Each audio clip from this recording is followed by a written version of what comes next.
गुलशनाबाद अर्थात फुलांचे शहर म्हणून ओळख असलेल्या नाशिकला पोषक वातावरणात फुले, विविध प्रजातींच्या फुलांचे प्रदर्शन पुष्प महोत्सवात पहिल्या दिवशी नाशिककरांना भुरळ घातली। उद्घाटन सिने अभिनेत्री केतकी माटेगावकर हिच्या हस्ते करण्यात आले। हे प्रदर्शन शनिवारी 10 ते रविवारी 11 फेब्रुवारी सकाळी 9 ते रात्री 9 पर्यंत खुले होते। प्रारंभी मान्यवरांच्या उपस्थितीत पुष्पदिंडी काढण्यात आली। व्यासपीठावर आमदार देवयानी फरांदे, आमदार सीमा हिरे, आमदार राहुल डिकले, मनपा आयुक्त डॉक्टर अशोक करंजकर, अतिरिक्त आयुक्त सेवा स्मिता झगडे, शिवकुमार बंजारी, उद्यान अधीक्षक विवेक भदाने उपस्थित होते। प्रास्ताविक अतिरिक्त आयुक्त शहर प्रदीप चौधरी उपस्थित होते। सूत्रसंचालन मिलिंद राजगुरू, योगेश कमोद यांनी केले। आभार नाना साळवे यांनी मानले। छान वाटतंय आज पुष्पोत्सव मी असं काहीतरी पहिल्यांदा बघितलं की नाशिक महानगरपालिकेने इतका सुंदर त्याचं आयोजन केलं आणि मी असं ऐकते की अनेक वर्षांपासून होतो आणि लोकांची क्रिएटिव्हिटी बघून त्याच्यानंतर उद्यानाच्या प्रतिकृती मी बघितल्या, वेगवेगळ्या प्रकारची फुलं बघितली, गुलाबाचे प्रकार बघितले, इतकं छान वाटलं मला। आणि ह्या निमित्ताने मी सगळ्या मीडियाच्या मार्फत सगळ्या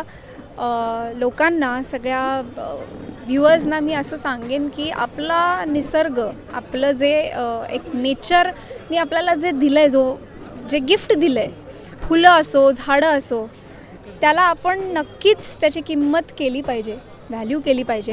कारण मला असं वाटतं आपण 5 तत्वांनी बनलेलो आहोत आणि आपण ती ऊर्जा आपल्याला तिकडनंच मिळते आणि तीच ऊर्जा आता कमी होत चालली आहे की काय। पण आज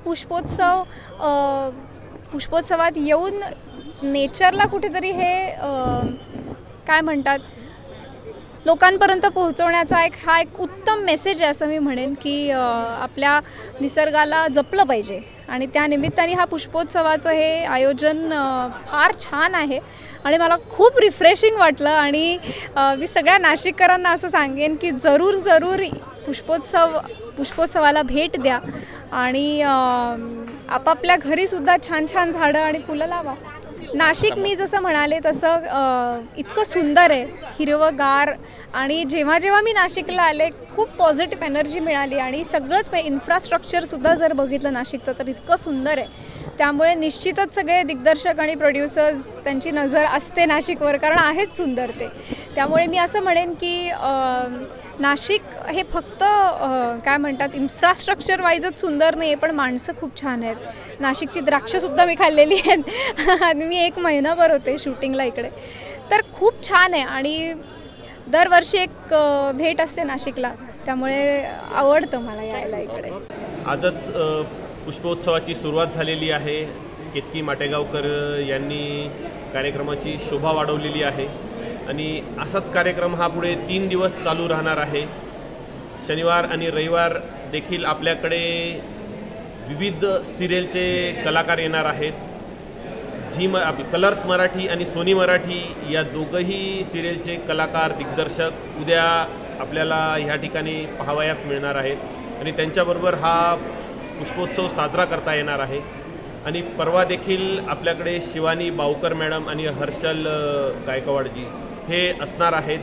तर सर्व नाशिककरांना मी आग्रहाचं आमंत्रण देतो आणि आवाहन करतो की त्यांनी या कार्यक्रमाचा आनंद घ्यायचा आहे। पहिल्यांदाच आपण अशा प्रकारची दिंडी काढलेली आहे, कारण नाशिक हे उद्यानांचं शहर आहे, त्याचप्रमाणे नाशिक हे फुलांचं शहर आहे आणि सगळ्यांना मी आठवण करून देतो की नाशिकचं नाव हे गुलशनाबाद होतं। तर फुलं नाशिककरांना विसरून चालणार नाहीत, त्या फुलांचा आदरही केला गेला पाहिजे, म्हणून आम्ही पहिल्यांदा आगळी वेगळी अशी पुष्पदिंडी काढलेली आहे। आणि ही पुष्पदिंडी सर्व अधिकारी, सर्व लोकनेते आणि सिनेकलाकार यांनी एकत्रित मिळून उचलून ती महानगरपालिकेपर्यंत आणलेली आहे। असा एक आगळा वेगळा उपक्रम पहिल्यांदा आपल्याकडे वेगवेगळ्या प्रकारचे गुलाब आहेत, ऑर्किड आहेत, निशिगंधा आहे, जास्वंदी वगैरे पण आहेत, झेंडूचे फुलं आहेत, काही आपले नाशिकचे लोकल फुलं देखील आहेत आणि विविध प्रकारचे फुलं ह्या ठिकाणी आपण प्रदर्शनात मांडलेले आहेत आणि उत्कृष्ट फुलांना आपण बक्षीस देखील दिलेलं आहे आणि हेच फुलं 3 दिवस कंटिन्यू असणार आहेत। तरी सगळ्या नाशिककरांनी या फुलांचा आनंद घ्यायचा।